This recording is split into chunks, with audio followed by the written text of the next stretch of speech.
नमस्कार। आज हम इस वीडियो में इलेक्ट्रिकल के और कुछ इम्पोर्टेंट ऑब्जेक्टिव क्वेश्चन के बारे में डिटेल में डिस्कशन करेंगे। और अगर आपको वीडियो अच्छा लगता है तो सब्सक्राइब जरूर कीजिएगा। तो देखो आज का पहला क्वेश्चन शुरू करते हैं। पहला क्वेश्चन देखो, in which transformer the tertiary winding is used. देखो इधर चार टाइप ऑफ ट्रांसफार्मर है, इनमें से कौन सा टाइप ऑफ ट्रांसफार्मर में हम टॉर्सियरी वाइंडिंग का यूज करते हैं? स्टार डेल्टा ट्रांसफार्मर में, या फिर स्टार स्टार ट्रांसफार्मर में, या फिर डेल्टा डेल्टा ट्रांसफार्मर में, या फिर डेल्टा स्टार ट्रांसफार्मर में। तो इसका आंसर होगा जो हमारा स्टार स्टार ट्रांसफार्मर होता है, ऑप्शन नंबर बी। देखो जो स्टार स्टार ट्रांसफार्मर होता है उसी ट्रांसफार्मर में हम टॉर्सियरी वाइंडिंग का यूज करते हैं। तो ऑप्शन नंबर बी होगा इसका करेक्ट आंसर। ये वाला फिगर देखो, ये जो फिगर है इसमें ये होता है प्राइमरी वाइंडिंग और ये होता है सेकेंडरी वाइंडिंग। प्राइमरी वाइंडिंग भी स्टार कनेक्टेड है और सेकेंडरी वाइंडिंग भी स्टार कनेक्टेड है, और इसे स्टार स्टार ट्रांसफार्मर में ही हम टॉर्सियरी वाइंडिंग का यूज करते हैं। और एक क्वेश्चन आता है जो टॉर्सियरी वाइंडिंग होता है ये खुद कौन सा टाइप ऑफ वाइंडिंग होता है? तो इसका आंसर होगा जो टॉर्सियरी वाइंडिंग होता है, देखो ये होता है टॉर्सियरी वाइंडिंग। ये जो टॉर्सियरी वाइंडिंग होता है ये खुद एक डेल्टा वाइंडिंग होता है, ये आपको याद रखना होगा। तो इस क्वेश्चन का आंसर क्या है ना, option number B star star connected transformer. Then देखो नेक्स्ट क्वेश्चन देखो, secondary winding of an auto transformer is also called. देखो जो ऑटो ट्रांसफार्मर होता है उसका जो सेकेंडरी वाइंडिंग होता है वो एक कॉम्पनसेटिंग वाइंडिंग होता है, या फिर कॉमन वाइंडिंग होता है, या फिर टॉर्सियरी वाइंडिंग होता है, या फिर डैम्पिंग वाइंडिंग होता है। तो इसका आंसर होगा जो ऑटो ट्रांसफार्मर होता है उसकी जो सेकेंडरी वाइंडिंग होता है वो कॉमन वाइंडिंग होता है। ऑप्शन नंबर बी होगा इसका करेक्ट आंसर। क्योंकि देखो जो हमारा ऑटो ट्रांसफार्मर होता है उसमें एक ही वाइंडिंग होता है। देखो ये वाला फिगर देखो, ये जो फिगर है इसमें देखो ये साइड जो होता है प्राइमरी साइड होता है और ये जो होता है सेकेंडरी साइड होता है। ठीक से देखो ये जो प्राइमरी और सेकेंडरी, ये प्राइमरी और ये सेकेंडरी दोनों में एक ही वाइंडिंग, देखो ये कॉमन वाइंडिंग है, यही वाइंडिंग प्राइमरी वाइंडिंग है और ये वाइंडिंग सेकेंडरी वाइंडिंग है। इसीलिए जो ऑटो ट्रांसफार्मर होता है उसकी सेकेंडरी वाइंडिंग को हम कॉमन वाइंडिंग कहते हैं, क्योंकि प्राइमरी और सेकेंडरी दोनों के लिए एक ही वाइंडिंग होता है। तो ऑप्शन नंबर बी होगा इसका करेक्ट आंसर। देन देखो next question, the no load current in a transformer is. देखो ट्रांसफार्मर की जो नो लोड करंट होता है उसका नेचर क्या होता है? साइनसोइडल नेचर रहता है, या फिर नॉन साइनसोइडल नेचर रहता है, या फिर ट्रापेजोइडल रहता है, या फिर स्टेप नेचर रहता है?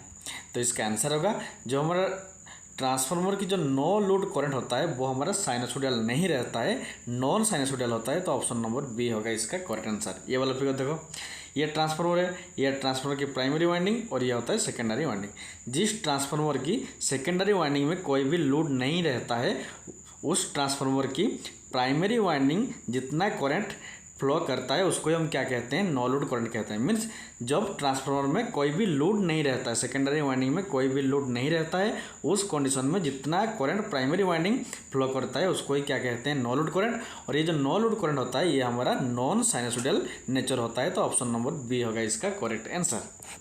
देन देखो next question, transformer cooling and insulation oil must be off. देखो ट्रांसफार्मर के कूलिंग और इंसुलेशन ऑयल जो होता है उसका नेचर क्या होता है? लो विस्कोसिटी होता है, या फिर हाई विस्कोसिटी होता है, या फिर लो BWV होता है, या फिर लो रेजिस्टिविटी होता है? Very very important question. देखो ट्रांसफार्मर का जो ऑयल होता है जिसको हम कूलिंग के लिए यूज करते हैं और इंसुलेशन के लिए भी यूज करते हैं वो हमारा लो विस्कोसिटी होता है। वेरी वेरी इंपॉर्टेंट, ये आपको याद रखना होगा। ऑप्शन नंबर ए होगा इसका करेक्ट आंसर।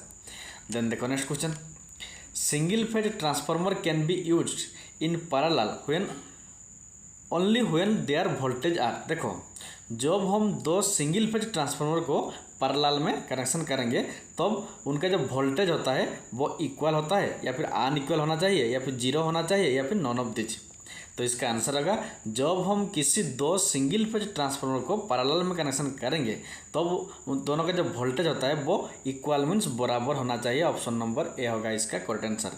और क्या क्या कंडीशन होना चाहिए जब हम दो सिंगल फेज ट्रांसफार्मर को पैरेलल में कनेक्शन करते हैं? देखो एक होता है पर यूनिट इम्पीडेंस भी दोनों का बराबर होना चाहिए, रिएक्टेंस पर रेजिस्टेंस भी दोनों का बराबर होना चाहिए, ये आपको याद रखना होगा। और ये जो हमारा वोल्टेज होता है वो भी इक्वल होना चाहिए। तो ऑप्शन नंबर ए होगा इसका करेक्ट आंसर। देन देखो next question, when phase sequence of supply current are reversed then direction of rotation of the resultant magnetic field wave dash. देखो जब 3 फेज सप्लाई, मान लो ये हमारा एक मोटर 3 फेज मोटर है, इसकी 3 फेज सप्लाई देते हैं, 1 2 3 फेज, ये आर फेज, ये वाई फेज और ये बी फेज। क्वेश्चन कहता है जब हम ये तीनों में से किसी 2 फेज को क्या करेंगे ना, रिवर्स करेंगे। मान लो ये जो वाई फेज है इसको हम बी के बदले वाई फेज देंगे, और जो ये बी फेज होता है इसको हम वाई फेज में बी फेज देंगे, मीन्स रिवर्स कर देंगे। तो उस कंडीशन में जो मैग्नेटिक फील्ड वेव होता है वो चेंज नहीं होगा, या फिर टू फ्रो मीन्स जाएगा इधर, आप इस टू फ्रो होगा, या फिर रिवर्स होगा, या फिर नॉन ऑफ दिस। तो इसका आंसर होगा जब 3 फेज में से किसी 2 फेज को हम रिवर्स करेंगे तो उसका जो मैग्नेटिक फील्ड वेव होता है वो भी रिवर्स होता है। तो ऑप्शन नंबर सी होगा इसका करेक्ट आंसर। देन देखो next question, in a shaded pole single phase motor the revolving field is produced by the use of. देखो जो हमारा shaded pole single phase motor होता है उसमें क्या होता है ना, जो रिवॉल्विंग फील्ड प्रोड्यूस होता है वो किसके लिए होता है, इंडक्टर के लिए, या फिर कैपेसिटर है इसीलिए, या फिर रेजिस्टर है इसीलिए, या फिर शेडिंग कॉइल है इसीलिए। Very very important question. जो shaded pole single phase induction motor होता है उसमें हमारा शेडिंग कॉइल रहता है, option number D shading coil रहता है, कॉइल रहता है। और इसी शेडिंग कॉइल जो होता है ये क्या करता है ना, रिवॉल्विंग फील्ड प्रोड्यूस करता है। तो ऑप्शन नंबर डी होगा इसका करेक्ट आंसर।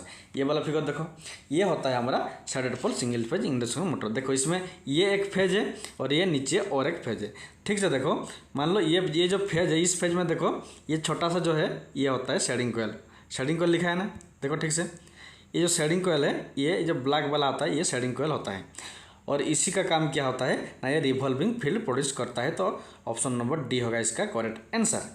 देन नीचे देखो ये जो फील्ड है इसमें भी एक शेडिंग कॉइल लगा हुआ है, इसका काम क्या होता है ना, रोटेटिंग रिवॉल्विंग फील्ड प्रोड्यूस करता है। देन देखो next question, the field control of A DC short motor gives. देखो जो डीसी शॉर्ट मोटर होता है उसका फील्ड कंट्रोल, जब हम फील्ड कंट्रोल करते हैं तो हमें कांस्टेंट टॉर्क ड्राइव मिलता है, या फिर कांस्टेंट किलोवाट ड्राइव मिलता है, या फिर कांस्टेंट स्पीड ड्राइव मिलता है, या फिर वेरिएबल लोड स्पीड ड्राइव मिलता है। तो इसका आंसर होगा जब डीसी शॉर्ट मोटर का फील्ड कंट्रोल करते हैं हम तो हमें कांस्टेंट पावर ड्राइव या फिर कांस्टेंट किलोवाट ड्राइव मिलता है। तो ऑप्शन नंबर बी होगा इसका correct answer. Very very important question. Then देखो next question, the repulsion start induction run motor is use because of. देखो रिपल्सन स्टार्ट इंडक्शन मोटर को हम क्यों यूज करते हैं, ये जो मोटर होता है ये रिपल्सन प्रोसेस से स्टार्ट होता है और इंडक्शन प्रोसेस में रनिंग होता है। इस मोटर को हम क्यों यूज करते हैं, क्योंकि ये हमें गुड पावर फैक्टर देता है, या फिर हाई एफिशिएंसी देता है, या फिर मिनिमम कॉस्ट देता है, या फिर हाई स्टार्टिंग टॉर्क देता है। तो इसका आंसर होगा जो हमारा repulsion start induction run motor होता है इसको हम इसलिए यूज करते हैं क्योंकि ये हमें हाई स्टार्टिंग टॉर्क देता है। तो ऑप्शन नंबर डी होगा इसका करेक्ट आंसर। और गुड पावर फैक्टर तो होगा नहीं क्योंकि ये इंडक्शन मोटर होता है, इंडक्शन मोटर में पावर फैक्टर गुड नहीं होता है। तो ऑप्शन नंबर डी होगा इसका करेक्ट आंसर। देन देखो next question, the availability of full rated torque eight starting is obtained from induction motor is. देखो इंडक्शन मोटर का स्टार्टिंग में फुल रेटेड टॉर्क जो अवेलेबल होता है वो किस लिए होता है, रोटर रेजिस्टेंस कंट्रोल के लिए, या फिर स्टार्टर वोल्टेज कंट्रोल से, या फिर स्लिप रिंग कंट्रोल से, या फिर लाइन करंट कंट्रोल से। तो इसका आंसर होगा स्टार्टिंग के टाइम इंडक्शन मोटर का फुल टॉर्क जो अवेलेबल होता है वो किस लिए होता है ना, रोटर रेजिस्टेंस कंट्रोल मेथड में होता है। तो ऑप्शन नंबर ए होगा इसका करेक्ट आंसर। तो आज के लिए इतना ही, थैंक्स फॉर वॉचिंग। और अगर आपको वीडियो अच्छा लगता है तो सब्सक्राइब जरूर कीजिएगा।